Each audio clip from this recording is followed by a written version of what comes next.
Hello mga kapatid, nakapag-out na ako. Tapos na din ang 8 hours duty ko para sa araw na to. So maglalakad lang tayo papuntang parking. Salamat kay Lord at natapos natin ang trabaho natin ng walang aberya. Yan nga pala si Autobot. 8 years ko na pala yung kaagapay sa aking hanap buhay. Marami na kami pinagdaanan yan. Marami na rin sira ang aming pinagtagumpayan. Kaya eto, uwi na tayo. Buti na lang sa tuwing magkakabirya si Autobot. Andiyan ang aking mga tropang mekaniko.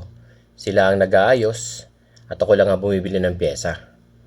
Kaya hanggang ngayon si Autobots matatag pa rin kahit na marami na siyang kalampag.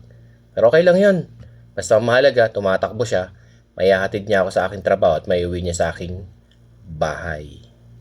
So nandito na tayo sa aming apartment. Diyan pala sa baba ng apartment namin, meron diyang barbershop. Diyan lagi ako nagpapagwit sa tropa kong Indiano.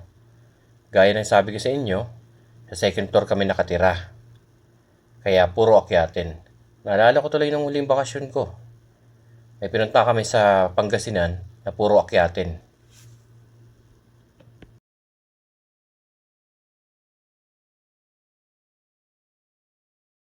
Salamat po kay Lord at safe ako nakauwi ng bahay. Magpapahinga lang tayong sandali at magpapalit ng damit. Pagkatapos magsasayang na tayo ng bigas. Yung bigas palang sinasayang ko ay pinapaabot ko hanggang kinabukasan. Para pag uwi ko ng bahay, iinitin ko na lang. Ganon din po yung ginagawa ko sa pagluluto ng ulam. Ina-advance ko na siya para makasave ako ng time. Init-init na lang pag uwi ulit. Ngayon naman dahil marami tayong hugasin na naiwan, it's time to clean up. Huhugasan ko na yung mga pinagkainan namin, pati yung mga kaldero.